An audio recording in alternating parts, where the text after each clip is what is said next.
One of the things I notice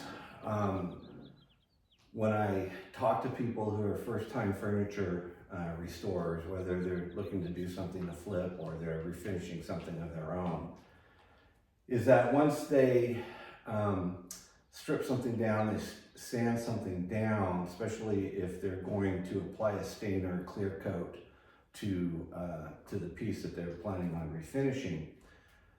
They have a lot of difficulty when they go to actually apply the new finish or the new stain.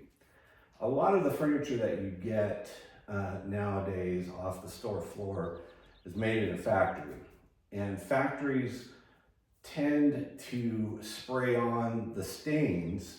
And the reason they do that is because a lot of the pieces of the wood that they used are inconsistent in color, grain, those types of things. So if they're gluing up some panels to maybe create this false front on here, this is actually made up of 3 different strips of wood, which is fine, but someone who's making custom furniture or they're hand making it in a shop, they're going to try to get these strips to match or be a lot more consistent as far as color as well as grain pattern. And sometimes you can realize 50 or 60% waste when you're actually doing it this way.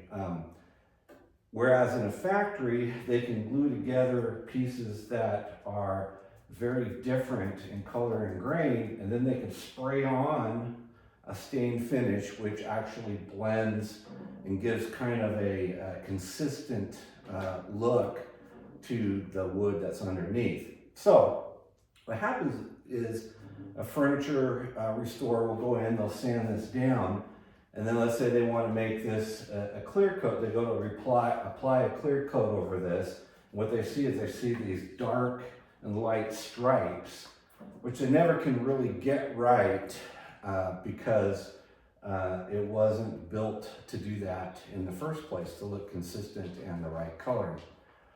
They get frustrated. Sometimes they'll just go over and they'll paint it. Or they'll just discard it and get rid of the piece, try to sell it off. One of the things I recommend is when you're actually looking at a piece that you want to strip down and refinish and actually maybe sand the stain off, you want to lighten it up a little bit or go with a clear coat after you've stripped off the finish, is you've got to really take into consideration what you're going to do, how you're going to manage these variations in color and pattern, of grain pattern. There are a couple methods. You could use a paint wash, something that you can go over and kind of blend a lot of the coloring together. You can use a stain wash with the same principle, diluting that down and actually try to even out. Then you can hand apply your paint wash or your stain wash, lighten up a certain area, darken up a certain area, so you can get a smooth, consistent grain pattern as well as color underneath. Some people like the variation. It just kind of depends what you're trying to achieve.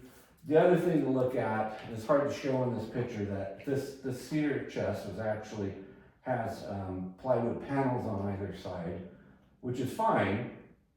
The problem is that as they cut veneer for these patterns, it's usually a rotary cutter for these pieces is a rotary cut. So it's like a big lathe with a knife that the log spins on, and it's kind of peeling off in a rotary fashion, kind of the veneer, and they'll apply over the substrate and make it into plywood.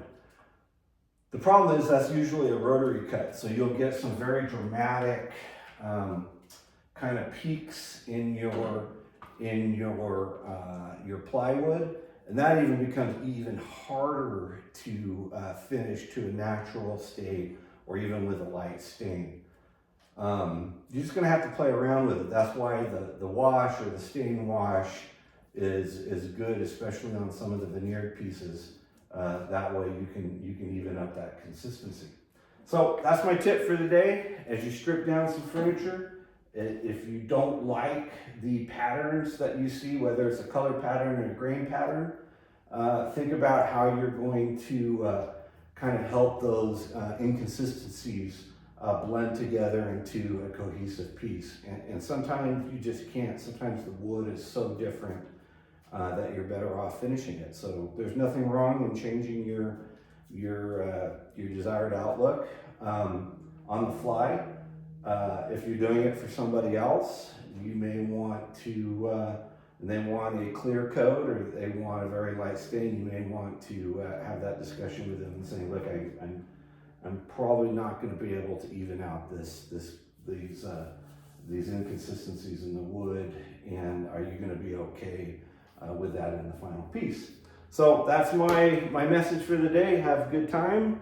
Let me know if you got any questions. Happy to answer any questions you have. If you want to come over to the shop, take a look what I got going on. This is a commission piece, but right behind me, I have some pieces ready to go, and you can pick your finish and your color at this point. We'll talk to you later. Thanks. Bye.